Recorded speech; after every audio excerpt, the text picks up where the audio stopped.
10 jours après la naissance de sa fille Abigail, Aurélie Ventor est revenue en détail sur son accouchement qui s'est mieux passé que le précédent.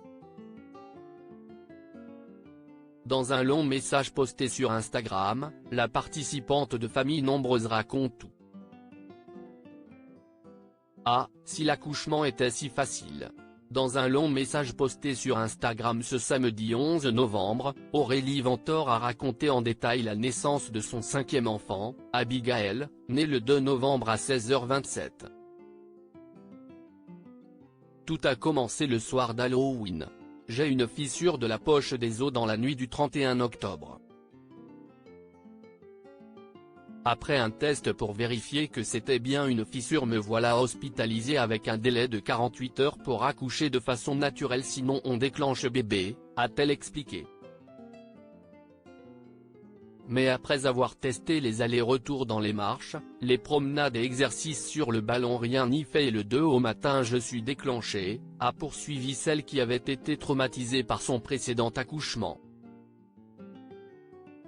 Aurélie Ventor très bien entourée pour la naissance de son 5e enfant. Mon dernier accouchement avec Maxence s'étant très mal passé, accouchement rapide, seul avec Mathieu, sans péridurale et avec la sage-femme qui arrive juste pour récupérer in extremis, j'avoue que j'appréhendais énormément mon accouchement, a confié la participante de Famille Nombreuse à ses 56 000 abonnés.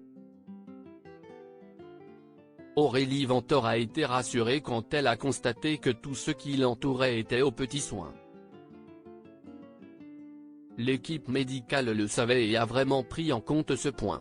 J'ai donc été considérée, on m'a déclenché avec l'ocytocine, j'ai eu le droit à la péridurale.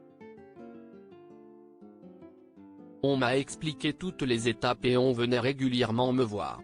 Déjà le contexte ne pouvait que m'aider, a-t-elle reconnu. Les larmes d'Aurélie Ventor lors de son accouchement puis les contractions se sont d'un coup rapprochées, présentes toutes les 2 minutes, et malheureusement j'ai eu quelques soucis avec la péridurale qui n'était pas assez forte car microdosée, mais j'avais une pompe pour l'activer, a-t-elle poursuivi. Donc au bout de 20 minutes elle me soulageait à nouveau, pile au moment où bébé a décidé de venir au monde, a ajouté la maman. Quand la sage-femme m'a dit que ça y est, bébé était engagé, je n'ai pu m'empêcher de pleurer, ça y est le plus difficile était fait, je parle niveau douleur et accompagnement.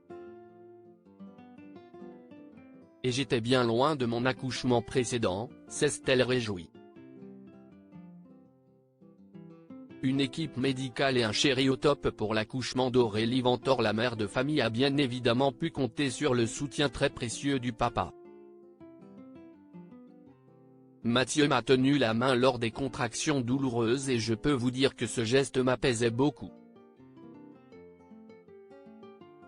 Sans doute parce que je la lui broyais, a ironisé sur Instagram Aurélie Ventor, soulagée que cela se soit tout de même mieux déroulé que par le passé. Et parlons de cette équipe médicale que je ne peux que remercier, elle permet à ce jour que je ferme définitivement le livre concernant les accouchements de mes enfants avec une note positive, a-t-elle commenté. J'ai été accompagné, choyé et je ne pourrais transcrire par écrit ce ressenti mais sincèrement je n'aurais pu rêver mieux, a conclu celle qui a proposé à ses fans un réel, à découvrir ci-dessous, en guise de souvenir de ce moment si fort en émotion. Article écrit en collaboration avec 6 Médias.